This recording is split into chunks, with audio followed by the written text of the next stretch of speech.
안녕하십니까. 저는 한국조달연구원의 김대식이라고 합니다. 저는 한국의 공공조달 제도 및 입찰 및 계약 관련된 제도를 연구하는 연구자입니다. 지금 말씀드릴 한국의 공공조달 중소기업 지원 제도는 다소 독특한 내용을 담고 있습니다. 한국의 전체 공공조달 계약에서 중소기업의 비중은 약 80% 정도를 차지하는데, 이러한 결과는 수출 주도의 제조 기반인 한국의 산업 구조와 더불어 정교한 중소기업 지원 제도가 큰 역할을 하였습니다. 한국의 공공조달 중소기업 지원 제도는 단순히 중소기업 납품 기회 확대에 머무르지 않고 중소기업 경쟁력 제고와 혁신을 촉진하는 내용을 담고 있어 이러한 경험을 공유하려고 합니다. 한국의 공공조달 중소기업 지원 제도에 대해서 설명드리도록 하겠습니다. 먼저 공공조달과 경제개발의 관계에 대해서 설명을 드리도록 하겠습니다. 두 번째, 한국의 경제개발의 연역을 통해서 중소기업 지원의 양상을 설명드릴 수 있도록 하겠습니다. 세 번째로, 공공조달 지원이 현재 중소기업과 관련돼서 어떤 형태로 구현되고 있는지를 설명드릴 수 있도록 하겠습니다. 먼저 공공조달과 경제개발의 관계에 대해서 설명을 좀 드릴 수 있도록 하겠습니다. 2020년 통계인데 한국의 경우 중소기업의 구매 비중이 79.9% 정도 비중을 차지하고 있습니다. 여러 가지 대기업, 중견기업은 한 20% 정도의 비중에 불과하지만 중소기업 지원이 상당히 많이 이루어지고 있다는 것을 통계의 어떤 결과치로 확인할 수가 있습니다. 그 중에서 전체적으로 물품 구매는 34% 정도 차지하고 있고요. 용역은 한 21%, 시설공사 분야가 45% 정도의 비중으로 공공구매가 이루어지고 있습니다. 공공구매와 관련된 여러 가지 법적인 그러한 구매 체계는 먼저 중소기업과 관련돼서 특정한 포션을 이제 법적으로 규정하고 있습니다. 전체적인 법적인 의무구매 비중은 50%입니다. 중소기업과 관련해서. 그것이 실제로 몇 퍼센트 구현되는지는 이제 나중에 설명드리겠지만 그것과는 좀 갭이 있습니다. 그러니까 법적인 기준과 실제 결과치는 좀 차이가 있다는 것이죠. 그다음에 중소기업과 관련돼서 신기술 제품 구매의 포션이 또 있습니다. 그래서 기술 개발과 관련된 여러 가지 우선 구매 제도의 일환으로 기술 개발 제품 우선 구매 제도가 법적으로 일정한 할당제가 형성이 되어 있는데 그것은 전체 중소기업 구매의 10%입니다. 다음으로는 이제 여성기업의 포션인데요. 여성기업은 공공구매의 전체적인 계약 규모 중에 물품 용역구매의 5%, 시설공사의 3%는 여성기업 제품으로 구매하도록 그렇게 되어 있습니다. 그 다음에 장애인 기업 제품은 전체 공공구매의 한 5% 정도의 법정 할당량이 이제 존재를 합니다. 이런 것이 이제 어떤 법적으로 의무화되어 있는 구매 비중이라고 할 수가 있고요. 한국의 이제 공공조달과 관련된 그 정책적인 어떤 조달의 현황을 보시면 먼저 입락찰 절차에 있어서 평가할 때 여러 가지 어떤 가점이라든지 아니면 우대적인 평가 요소로 이러한 사회적 가치나 기업 지원, 중소기업 지원, 여성기업, 사회적 기업 등의 가점이 구현되어 있습니다. 또 하나는 기술 개발 제품이나 친환경 녹색 제품의 경우에는 우선 구매하도록 하는 우선 구매 제도가 존재를 합니다. 그 다음에 중소기업과 관련된 여러 가지의 어떤 제한 경쟁 제도라든지 여성 기업 제품, 그다음에 앞서 말씀드렸던 장애인 기업과 관련된 제품 구매 등등이 하나의 사회적 가치를 구현하는 양상이고요. 또한 이러한 전체적인 지원 제도들을 얼마나 잘 이제 구현했는지, 아니면 결과적으로 얼마 정도를 구매했는지를 공공기관들이 평가받는 시스템이 있습니다. 그러니까 평가받는 형태로 되어 있고 경영 성적에 반영할 수 있는 형태로 되어 있기 때문에 상당히 영향을 미칠 수가 있죠. 그래서 이 공공기관들은 이러한 자신들이 기획하거나 계획하거나 그 다음에 목표로 삼은 여러 가지 어떤 이런 공공구매 지원 제도들을 잘 달성하도록 노력을 하는 것이 일반적인 양상입니다. 앞서 말씀드린 대로 크게 이제 그 공공조달과 관련된 시장의 지원 제도들이 세 가지라고 설명드렸는데, 자, 우선구매 제도가 있고요. 그 다음에 두 번째 쿼터입니다. 타겟하고 있는 쿼터가 있는데 일정한 구매 할당 제도를 하고 있는 것이 있고요. 세 번째로 조달 참여를 지원하기 위한 인프라적인 제도가 이제 존재를 합니다.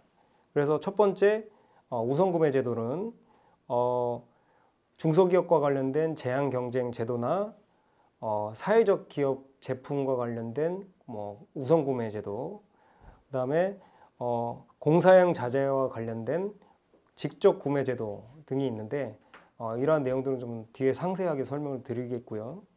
두 번째로 구매 할당 제도는 앞서 말씀드렸던 법정인 할당을 이제 말씀드리는 것입니다.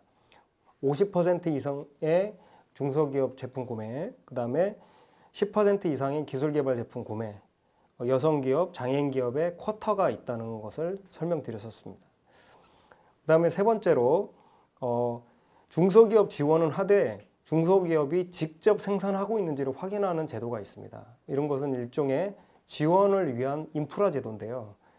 그런 것들을 위반하지 않도록 관리할 필요성이 이제 있기 때문에 혜택은 주되 어느 정도 요건을 만족하고 있는지, 그다음 충족하고 있는지를 유지하도록 하는 인프라적인 지원 제도가 있습니다.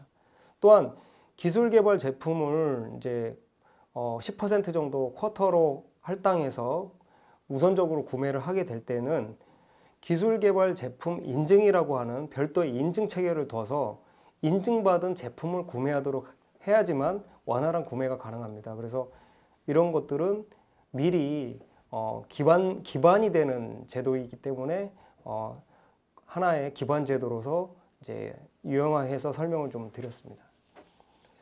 다음으로 한국의 경제 개발의 역사에 대해서 간략하게 설명을 드리겠습니다. 공공조달과 경제 개발에서 또 함께 살펴봐야 될 것은 특히 한국의 경우 경제 개발의 역사와 중소기업 지원 등등의 내용들이 상응하게 이제 대응돼서 이루어졌다는 것을 좀 살펴보고자 합니다. 1960년도와 70년대에 박정희 정부의 경제개발 계획에 따라서 여러 가지 어떤 산업적인 기반이 형성이 되게 됩니다. 이때 경제기획원이라고 하는 그러한 우리나라 한국의 이 경제의 전체 발전 계획을 정책적으로 이제 기획하고 집행하는 기관을 이제 만들게 됐는데, 이때서부터 정부 주도의 개발 정책들이 하나 둘씩 이제 구현이 되게 됩니다. 1980년대에서는 그 당시 대기업 위주의 경제개발 정책이 약 20여 년 정도 이루어지다 보니까 공정거래에 대한 새로운 관점이 이제 대두되게 됩니다. 특정 시장에 있어서 이제 독과점의 폐해들이 좀 나타나는 그러한 그 상황에서 경제의 어떠한 이러한 공정거래의 관념이 새로 도입이 되었고 공정거래위원회가 이 당시에 설립이 되게 됩니다. 1994년도는 한국의 전자조달 시스템이나 여러 가지 어떤 전자정부와 관련된 기반에 있어서 굉장히 중요한 시기입니다. 이때에는 일정한 IT와 관련된 그 어떤 그 기획적인 업무를 담당할 수 있는 정보통신부가 창설이 되었고, 그리고 한국의 이 전자와 IT 산업과 관련된 여러 가지 초석이 시작되어 있는 시작된 시기라고 할 수 있습니다. 이때 당시에 준비가 되어서 2000년부터 구현되게 된 것이 한국의 커넥스입니다. 그래서 이런 내용들이 중요한 좀 연역을 보여주고 있고, 이런 한국의 경제 개발의 그 연역들은 정부 주도로 여러 가지 어떤 정책들이 차곡차곡 진행된 내용을 볼 수가 있고, 이 공공조달의 이해에 있어서도 한국의 사례는 정부 주도의 정책적 지원을 상당히 적극적으로 수행하고 있는 사례라고 설명드릴 수 있습니다. 1995년도에 이제 WTO 정부조달 협정에 한국이 가입을 하게 되는데, 이 가입을 통해서 국가계약법이라고 하는 별도의 법령 체계를 갖추게 됐고, 그 뒤로부터 10년 뒤에 지방계약법 체계가 만들어지게 됩니다. 그러니까 이러한 그 어떤 절차적인 시간적인 그 어떤 발전 과정에 있어서 법적 체계가 국가계약법, 지방계약법의 양대 체계로 완성이 되게 됩니다. 다음으로 중소기업 지원제도의 구체적인 내용들을 좀 설명드릴 수 있도록 하겠습니다. 자, 먼저 중소기업 제품과 관련된 이제 그 일정 정도 할당을 50% 이상 이제 구매를 해야 되는 그런 법적인 목표치를 어떻게 달성할 수 있었는지에 대해서 설명을 좀 드리면, 무엇보다도 거기서 중요한 역할을 하게 된 것이 중소기업자만 참여할 수 있는 시장을 만들어주는 부분이었습니다. 그래서 약 한 160여 개 정도 품목에 한해서는 그 중에 이제 대표적인 사례는 공공기관에서 쓰는 이제 PC 같은 것은 대기업 제품을 쓸 수가 없습니다. 중소기업 업체들에서 만들어진 PC를 이제 제한 경쟁을 통해서 중소기업의 어떤 제한 경쟁을 통해서 선택해야 되는 형태로 되어 있습니다. 그러니까 이렇게 특정 품목의 리스트로 만들어진 품목들은 대기업이나 중견기업이 참여할 수 없고 중소기업자들만 입찰에 참여할 수 있는 형태로 되어 있는데, 이것이 굉장히 중요한 의미를 가지게 됩니다. 특히 그 중에 이제 중소기업 제품의 그 중에 또 10%는 신기술 제품을 구매를 해야 됩니다. 그러니까 일정 정도 그러니까 비율로 특히 이제 물품이죠. 물품과 관련해서는 신기술 제품을 이제 구매하도록 할당을 하고 있는 내용입니다. 중소기업자 간의 이 제한 경쟁 그 상품은, 그러니까 물품은 여러 가지 이제 심사를 거쳐서 이제 선별을 하게 되죠. 왜냐하면 이제 시장에 있어서 어느 정도 영향도나 어떤 미칠 수 있는 그러한 결과들을 좀 확인을 해서 그 중에 어떤 품목들은 이제 이러한 중소기업자 간 경쟁 제품으로 선정이 되기도 하고, 어떤 제품은 졸업을 해서 이제 빠지기도 하는 그러한 형태로도 이제 운영을 하고 있습니다. 중소기업 경쟁 제품의 품목이 약 160여 개로 설명은 되고 있지만, 세부 품목으로 따지면 1000여 개가 넘을 수가 있습니다. 그러니까 분명히 세부적으로 들어가게 되면 굉장히 자세하게 다양하게 존재를 하고 있고요. 계약이행 능력 평가라고 하는 별도의 평가 방법을 쓰는데, 이것은 한국의 적격 심사 제도의 하나의 그 유사한 양상입니다. 그래서 일정한 그 계약이행 능력 평가를 한 다음에 가격 점수를 합쳐가지고 낙찰자를 결정하는 그러한 양상으로 되어 있습니다. 중소기업 제한 경쟁은 이제 일종의 혜택으로 인정을 하고 있는 부분이고, 그러한 혜택을 누리기 위해서는 중소기업자는 직접 생산 확인할 수 있는, 그러니까 직접 생산할 수 있는 어떤 제조 시설, 설비와 인력을 갖춰야 되는 요건이 필요합니다. 그래서 실제 직접 생산을 직접 생산을 하는지에 대한 확인 과정이 일종의 인증 절차로서 만들어져 있고, 그러한 직접 생산 확인을 받은 자만 입찰에 들어올 수가 있습니다. 그래서 그런 부분을 중소기업 부를 중심으로 관리를 하고 있고요. 시스템적으로 직접 생산 확인서를 발급을 해줍니다. 그래서 그 확인서를 가진 자만이 입찰에 들어올 수 있도록 그렇게 구성되어 있습니다.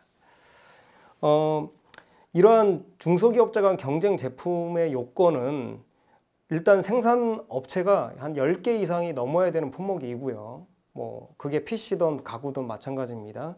그 다음에 공공시장이 그 품목과 관련해서 10억 원 이상의 이제 그 금액에 해당되는 시장의 그 규모를 가지고 있어야 됩니다. 그러한 10억 원 이상의 어떤 공공시장이 존재를 해야 되고요. 그 다음에 이제 여러 가지 중소기업자 간 이제 경쟁 제품이 되려면 심사 절차를 이제 거치게 되죠. 이제 심사 프로세스는 지금 나와 있는데요. 여러 가지 이제 시장에 미치는 영향과 적합도 이런 것들을 중소기업부를 중심으로 확인을 해서 최종적으로 중개부 장관이 고시를 하게 됩니다. 그리고 이제 중소기업의 시장만으로 이 공공시장을 형성해 주기 때문에 대기업이나 중견기업까지 같이 시장에 이제 참여를 했을 때의 어떤 양상을 같이 한번 시뮬레이션 하는 것도 중요한 좀 요건이 되겠죠. 그런 것들의 영향도를 살펴서 최종적으로 중소기업자 간 경쟁 제품을 선정을 하게 되고, 유효기간은 3년입니다. 3년마다 재지정 절차를 거쳐서 이제 지속 여부를 판단하게 되고, 새로 진입하는 품목도 있고 졸업하는 품목도 있고 계속해서 유지되는 품목도 있겠습니다. 또한 앞서 설명드렸지만 제조 기반을 중심으로 제조 설비를 유지하도록 하는 제도이기 때문에 직접 생산하는지에 대한 여부는 지속적으로 모니터링 하고요. 만약에 직접 생산하지 않은 업체든 만약에 발견이 되면 그 업체는 이제 입찰 참가 자격이 제한되도록 그렇게 되어 있습니다. 또한 직접 생산하는 기준도 품목마다 다릅니다. 다르게 이제 존재를 하는데, 가구하고 PC가 각각의 직접 생산 기준이 다릅니다. 그래서 각 필요한 생산 설비도 다를 뿐더러 거기에 어떤 필수 인력이라든지 생산 공정에 있어서 여기까지는 직접 생산을 하고 여기까지는 이제 외주가 가능한 것들이 품목별로 다 정리될 필요성이 있기 때문에 여러 가지 공청회나 업계의 의견을 수렴해서 이 아까 말씀드렸던 크게 160여 개의 품목의 개별적인 직접 생산 기준을 운영 관리하도록 되어 있습니다. 다음으로 중소기업 지원제도 중에 상당히 중요한 내용이 공사용자재 직접 구매 제도라는 그 제도가 있습니다. 이것은 다소 좀 생소하게 들릴 수 있는데 주계약 시공 업체가 있는데 그 업체가 모든 건설 자재를 공공 건설과 관련해서 다 조달하는 게 아니고요. 일정한 품목은 정부에서 특정해서 구매를 해서 전달을 해주는 그러니까 시공사한테 전달을 해주는 형태로 되어 있습니다.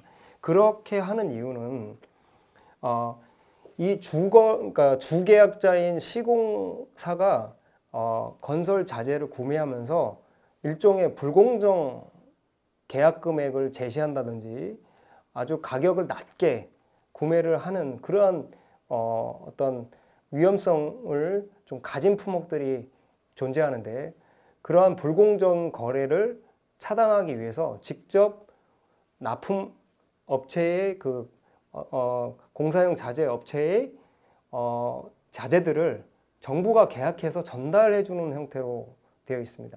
이것은 앞서 설명드렸던 중소기업자 간 경쟁 제품으로 선정된 그러한 항목에 한해서 가능하기 때문에 중소기업자 간 경쟁 제품 중에 다수의 많은 그 품목이 건설 자재하고도 또 연결이 되어 있습니다. 그래서 그러한 내용을 이제 집행하는 제도가 공사용 자재 직접 구매 제도라는 것이고, 종합건설이라고 하는 분야와 전문건설이라고 하는 분야가 있는데, 종합건설은 일반적인 건설 시공을 얘기를 하는 것이고, 한국의 이 전문건설 시공은 전기, 그 다음에 여러 가지 어떤 별도의 그 어떤 인프라가 필요한 그러한 공사 영역이 있습니다. 통신도 그렇고요.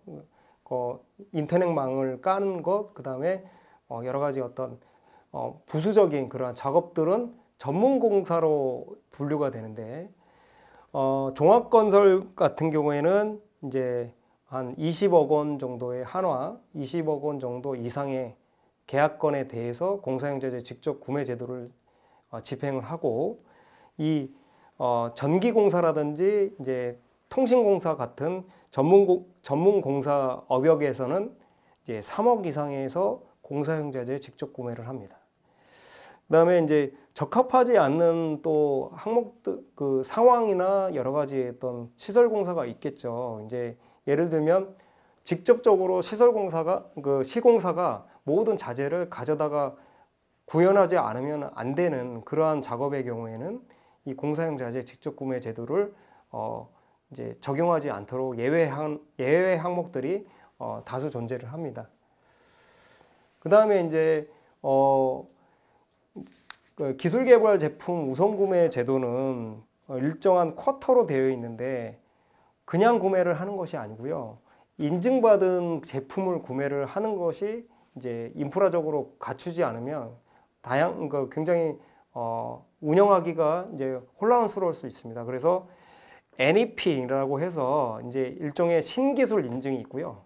NEP라고 하는 그 신제품 인증 제도가 있습니다. 그 다음에 GS, 그러니까 굿 소프트웨어라고 하는 별도의 우수 소프트웨어 인증도 있고요. 이러한 인증 체계를 취득한 품목에 한해서 이렇게 구매를 할 수 있도록 이제 인프라를 만드는 거죠. 그래서 그렇게 이제 여러 가지 이제 항목들이 다수 존재를 하는데, 조달청에 이제 한국의 PPS의 우수 조달 제품 제도가 또 있습니다. 그러니까 공공시장에서 우수한 제품들을 일정한 그 선정 절차, 심의 절차를 단계적으로 거쳐서 아주 엄선된 그 품목들이 우수 제품 제도로 우수 제품으로 이제 선정이 되고, 그러한 제품들이 이러한 기술 개발 제품 구매 할당 제도를 통해서 이제 구매되도록 그렇게 제도가 고안되어 있습니다.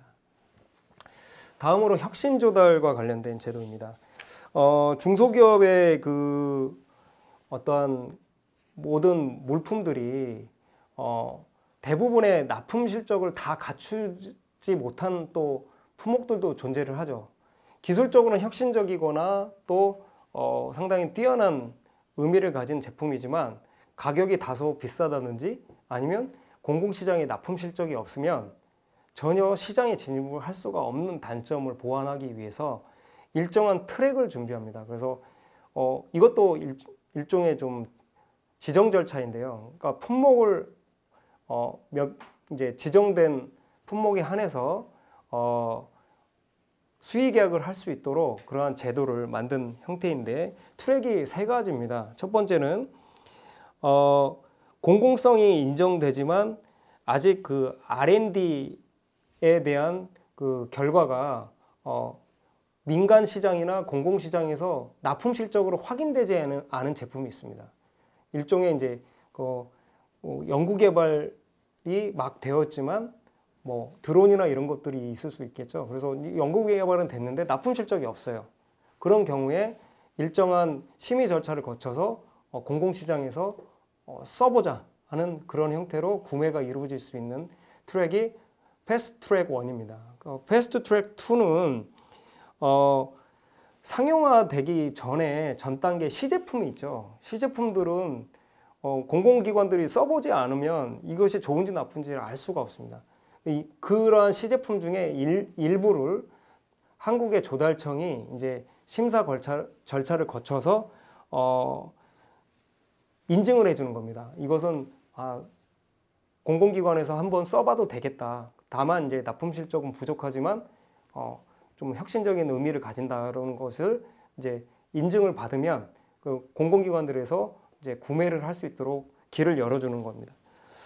마지막으로는 혁신성이나 공공성을 인정되지만 각각의 부처별로 이렇게 상용화 단계까지 오르지 못한 품목들이 있습니다. 예를 들면 과학기술정보통신부가 있고 기상청이 있고 각각 그 R&D를 하거나 연구개발을 하는 그런 부처들이 있는데 그 부처들에서 추천한 품목들을 이렇게 심의를 거쳐서 기획재정부의 특정한 위원회가 있습니다. 그래서 품목을 선정하는 혁신 품목을 선정하는 그러한 위원회가 있는데 그 위원회의 심의를 거쳐서 최종적으로 선정을 하면 그것이 수의계약으로 연결할 수 있는 것이 패스트 트랙 3입니다. 그래서 이렇게 일종의 좀 그 혁신 조달 제도를 구체적으로 구현한 내용인데요. 이런 것들이 이제 중소기업 지원에도 상당히 중요한 의미를 가진다고 할 수 있습니다. 또한 이제 앞서 설명드린 여러 가지 그 어떤 제도들이 존재를 하는데 그것들을 일종의 지원한다든지 모니터링하는 그러한 인력들이 필요할 수 있습니다. 그것을 이제 공공기관의 이제 중소기업 구매 계획이라든지 집행의 내용들을 이제 모니터링하고 궁금증들을 이렇게 컨설팅 해주는 공공구매 지원관이라는 제도가 있습니다. 이것은 이제 중기부를 중심으로 만들어진 인력들인데요. 모든 이제 지자체나 이런 데에도 공공구매 지원관을 이제 지정을 해서 각각의 이러한 공공구매 이제 중소기업 지원 제도가 원활하게 집행될 수 있도록 컨설팅 또는 모니터링하는 그러한 분들입니다. 그래서 그분들은 이제 적정하게 공공기관이 구매 이제 실적을 구매 계획을 수립할 때도 좀 도움을 드리고요. 그런 것들이 제대로 이제 달성되고 있는지를 또 이제 모니터링하고 그다음에 조사, 교육, 그다음에 자문하는 여러 가지 역할들을 이 공공구매 지원관이 담당을 하게 됩니다. 또한 이제 그 중소기업의 지원 제도 중에 좀 광의적으로 좀 넓게 보면은 조달청의 대지급 제도라는 게 있습니다. 무엇이냐면 조달청이 이제 수요기관이 엔드 유저인데 엔드 유저가 물품에 납품을 받은 다음에는 법적으로는 5일에서 7일 내로만 수요기관이 납품 대금을 전달해 주면 됩니다. 공급업체에게.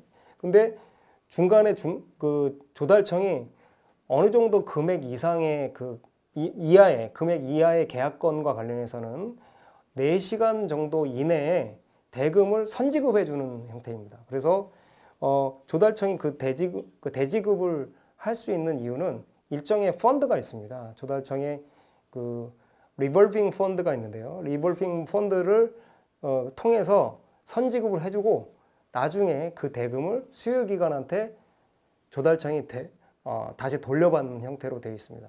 이것은 빠른 시간 내로 중소기업에게 자금을 전달함으로써 중소기업의 유동성을 원활하게 자금 유동성을 원활하게 이제 지원하기 위한 제도로 운영되고 있는 내용입니다.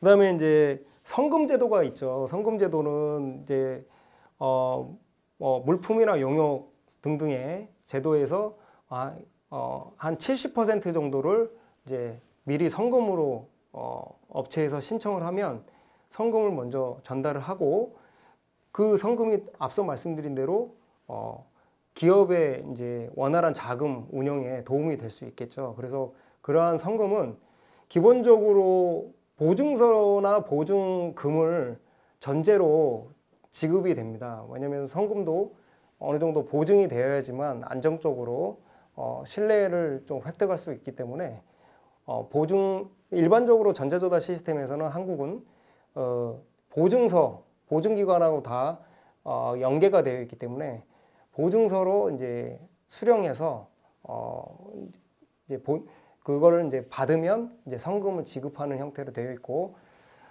가장 기본적으로 필요한 요건은 남은 계약 기간이 한 30일 이상은 있어야지만 이 성금을 청구할 수 있습니다. 그래서 그런 것들이 하나의 어떤 중소기업 지원 제도의 다양한 어떻게 양상이라고 할 수 있고요.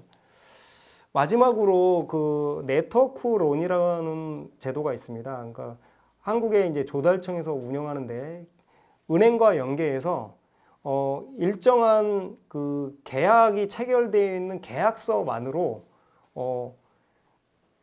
그 금융기관에서 론을 받을 수 있는 거죠. 대출을 좀 받을 수가 있는 거죠. 그러니까 뭐 만약에 10억 원짜리 계약서가 존재를 하면 그거를 그 조달청과 연계되어서 좀 협력 관계에 있는 은행에다가 이제 제출을 해서 그에 따라서 어느 정도 보증을 이제 보증을 좀 연계를 하겠죠. 당연히 대출을 하려면 그 계약과 관련된 보증이 연계돼서 이제 대출을 할 수 있도록 하는 네트워크론이라는 제도도 여러 가지 중소기업 지원 제도의 하나로 말씀드릴 수 있겠습니다. 자, 지금까지 한국의 그 공공조달 중소기업 지원 제도에 대해서 설명드렸습니다. 지금까지 한국의 공공조달 중소기업 지원 제도에 대해서 간략히 살펴보았습니다. 제조업 기반을 가지고 있는 멕시코의 상황과 중소기업 지원에 지대한 관심을 가지고 있는 멕시코 정부의 정책을 폄에 있어 한국의 경험이 작게나마 도움이 되었으면 좋겠습니다. 감사합니다.